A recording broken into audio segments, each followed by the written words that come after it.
Assalamu alaikum. How's everybody doing? Good?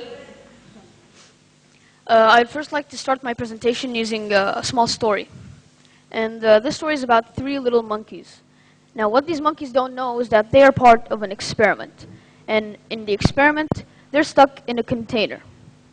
Now, in there, they have with them a small supply of food that can barely keep them alive. In the container, they have a ladder that's leading up to a platform. And on this platform, they have a lot of food. So the monkeys see this platform, and their first reaction is, well, let's go get the food. So the first monkey goes up the ladder, and as he's going up, the conductor of the experiment comes, and he sprays everybody on the ground, including the monkey. So the monkey retreats, so sad. Now, the second monkey comes up, and as he's doing the same thing, climbing up the ladder, the conductor comes and sprays everybody else on the ground. So after a while, the monkeys learned that the ladder is a no zone. Nobody should go near the ladder. So after a while, one of the older monkeys is replaced with a new one. Now, because this new one doesn't know any better, and as he's going up to the ladder, the other monkeys gang up on him and they beat him down. So the monkey goes, well, why did you beat me up? And they don't answer because monkeys can't speak. But that's beside the point. So after a while, the conductor comes again, and he replaces one of the older monkeys. So now we have two monkeys that have never been sprayed with water, and only one of them that has been sprayed. So the second monkey does the same thing because he's so naive. He goes to the ladder, and as he's going up, the other two monkeys, including the one that's never been sprayed, they gang up on him and they beat him down. Now, when the third one is replaced, the same thing happens, and unfortunately, he's also beaten up. So one of the monkeys, as he's wandering around in the container, he spots a ladder that nobody seemed to notice before. It was maybe left behind on purpose, but nobody seemed to notice it. So as he's going up, and the other monkeys see him, they go, "Are you stupid? What are you doing? Are you trying to get wet again? Don't go up there. You'll never reach what you want. You're wasting your time, your effort, so just don't go there. Just leave it as it is. We're happy with the food that we have." But he had a vision. He had a dream. He wanted to reach something more important than what he just had on the floor. And so he goes up the ladder, and as he's going up, he stumbles. But he goes on. He goes on until he finally reaches his goal. Now, the other monkey's on the ground, and he goes like, "Suckers," but whatever. So the monkeys see him, they're reaching finally, that he finally reached the goal that they've all been waiting for. And so they follow him right away. Now, how does this connect to network marketing? Well, because the first thing that you hear when somebody tells you that I'm in a network marketing industry, he goes, "Ha, ha, ha, look at the idiot. He's doing something new. He's doing something that's never been tried before. Why don't you just stick with the old things that we already know?" But what they don't know is that this person is taking a risk on something that he actually believes. So why do people bring him down? Important question. First, let's talk about the history of network marketing, how it all began. Early network marketers weren't actually called network marketers. They were referred to as peddlers or hawkers. Now, these people were traveling salesmen, as in they had products, and they went to people and told them about their products, and that's how they sold them. For our first example, Mr. Henry Heinz. Of course, everybody knows the famous ketchup bottle, right? The one you order when you get a large fries.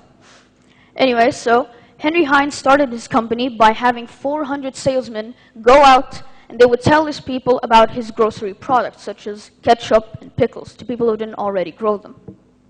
Another example is Mr. Asa Sandler. Not sure how it's pronounced, but...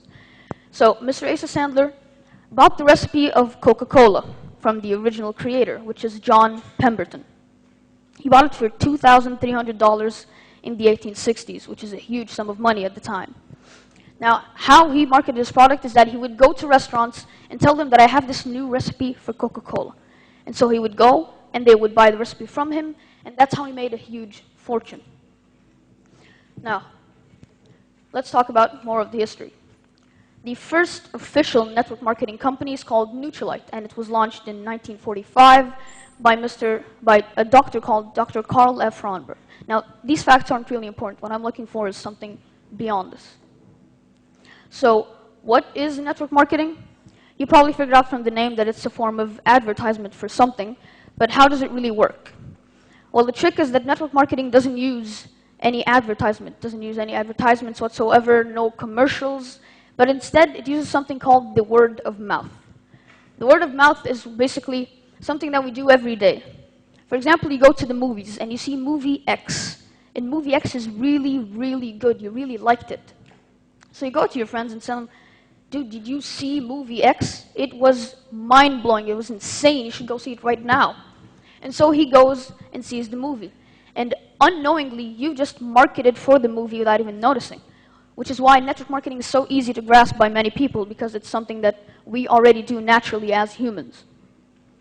Now, the people who are joining the company are called IRs, or individual representatives, independent representatives, sorry. And these people are people who basically go out and market the products for the company. Now, here are where some of the criticisms start to begin, where people mix up something called pyramiding with network marketing. First of all, let's talk what is pyramiding. First of all, pyramiding is illegal, and it is a form of fraud. Why is that? Because for any company to be legal, it has to either offer products or services. And most pyramiding schemes don't even offer any products or services. You just go and you pay money up front. And even if they do have a product, it's often completely worthless, like paying $500 for this. Not really a rational idea. Now, what do network marketing companies offer? First of all, they're legal, completely legal in any country, except certain ones, for unknown reasons. Now, network marketing offers products and or services. Some companies offer both, which is why they're completely legal in that sense. However, there are some companies which are disguised, they are pyramiding schemes, and they're disguising as network marketing companies, so you should always research the company before actually entering. Now, there are two main forms of network marketing. The first one is TMLM, and there's BMLM. Now, you really need to focus on this point because it's kind of hard to grasp. TMLM stands for Traditional Multi-Level Marketing, or Network Marketing. BMLM is Binary Multi-Level Marketing. Now, what's the difference? This is an example of TMLM. So the blue dot is you, and the red dots are the people that you've brought in for the company, the customers that you've brought in. So, for each person you receive on the first level, the company tells you, we will give you a commission of $40. So the total on your first level, you have $80. For the second level, the company tells you, because you haven't directly brought them in, you will only receive $30 for each individual, giving you a total of $120. Now for the third level, because you still haven't directly brought them in, the money is decreasing, and for each person you only receive $20, bringing your total to $160. Now, who here, if given the opportunity, would join this company right now? Who here sees this as a good job? Okay. But there's a small problem that you're not noticing here, is that the money is getting less incrementally. So you're going from 40 to 30 to 20 to 10 to 0. Now, what do you do once you reach the 0? You have to buy another product and start this whole process all over again. Now, obviously nobody wants to do that, so let's go on to the second option, binary multi-level marketing. Now, here, the company will give you a fixed income for each person that you bring in. So instead of the money getting less, it stays the same for each person, even if you didn't directly bring them in as customers to the company. So on the second level, instead of getting $120, you get $160. And on the third level, you receive $40 for each person. And in the total, it's not $160 anymore. In the previous scenario, it's now $320. Who sees this as a more viable option? Very good. Now, what advantages could network marketing possibly offer you?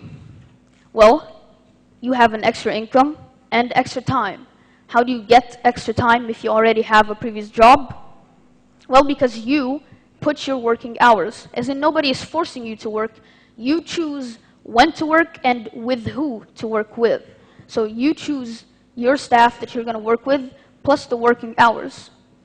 And the second advantage which I see for network marketing, and it's my favorite, is that you have no boss. Meaning that nobody is telling you that you have to work at this time or else you're going to get deducted from your payment. Who here likes their boss? Honestly. Honestly, who here likes... Okay, okay. Who here of the students likes all their teachers? I really doubt that. So, has anybody sat with a friend and goes, I hate my teacher so much, he makes my life miserable. Why does he do this to us? Is he not human? Very nice. So, your upline in network marketing isn't actually your boss, he's more of your coach. He helps you, he pushes you on, but he does not force you to do anything. You have to have the will in order to continue. So, here's where some of the criticisms also arise. From the economic standpoint, why some people say that network marketing is bad and that it destroys the economy and that the economy eventually goes down as network marketing companies increase. So I have a small diagram that explains why it does the exact opposite, as it actually increases the economy. Mr. Karim Deeb? Okay. So let's first start with the GDP. The GDP is the gross domestic product. The way it's calculated is that you have the total market value of all products and services produced inside your country, plus the money that you take in from your exports, minus the money that you pay for your imports. And this is basically how a country's economy is measured. So the GDP affects something called the national income. Now, the national income is something that, as working people, you receive. For example, a person working in the national income is how much money is inside your country. For example, a person working in the government receives his money from the national income. So, the national income affects something called consumption.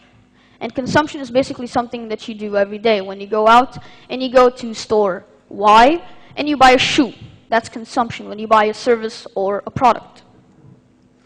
There's something else that you could do with your money besides consumption. You could save it. For example, you put it in a bank or you keep it تحت البلاطة, as they say بالعامي.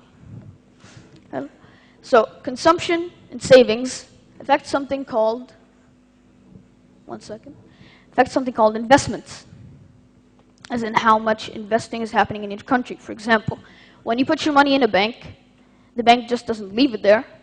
It puts your money into ongoing projects, as in you're helping the economy go around. And what do these investments do? They pay taxes to your country, increasing the GDP. Everybody see how it links up there? Good? So, another aspect of the economy. This is basically how an economic cycle works in any country. You start off at the peak. The peak is basically the highest level of the economy, as in your country can't get any better.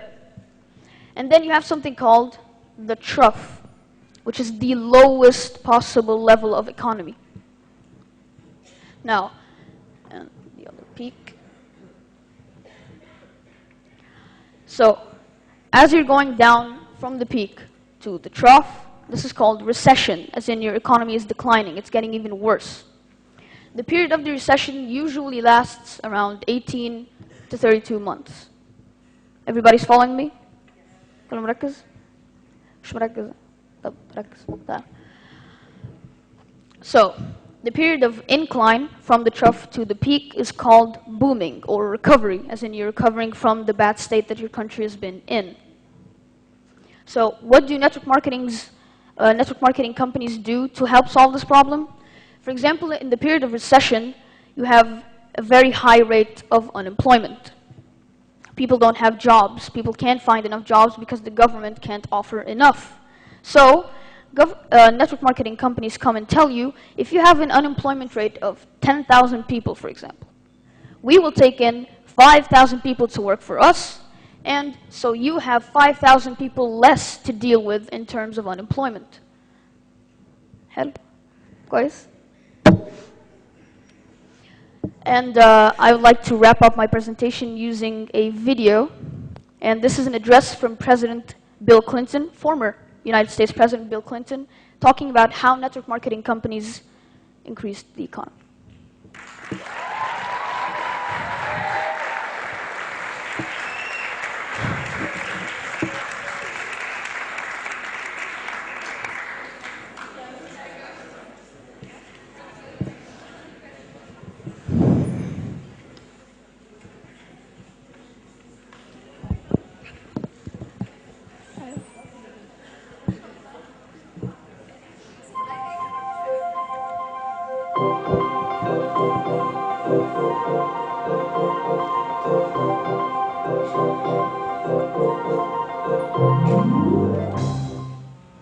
I am delighted to have this opportunity to talk to so many of the salespeople who help our economy grow and help keep the American dream alive for millions of Americans.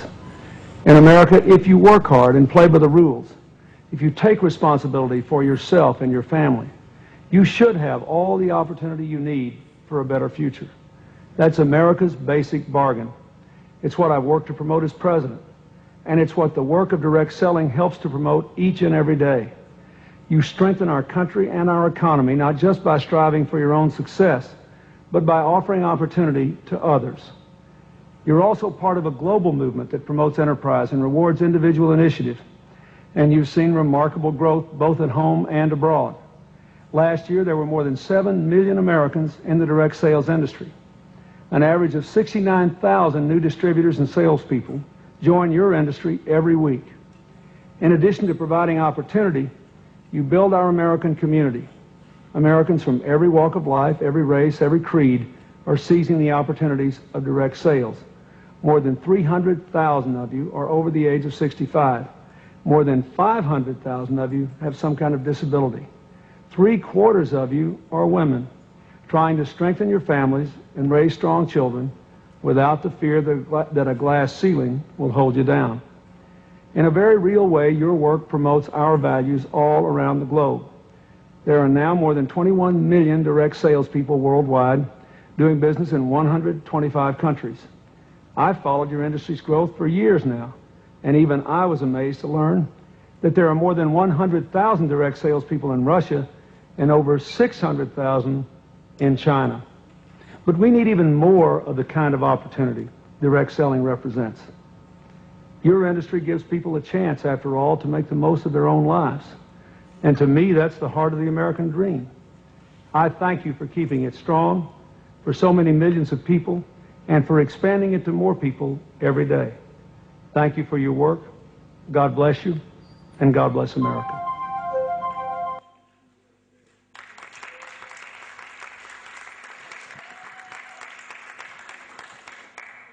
That's the end of my presentation. Thank you very much.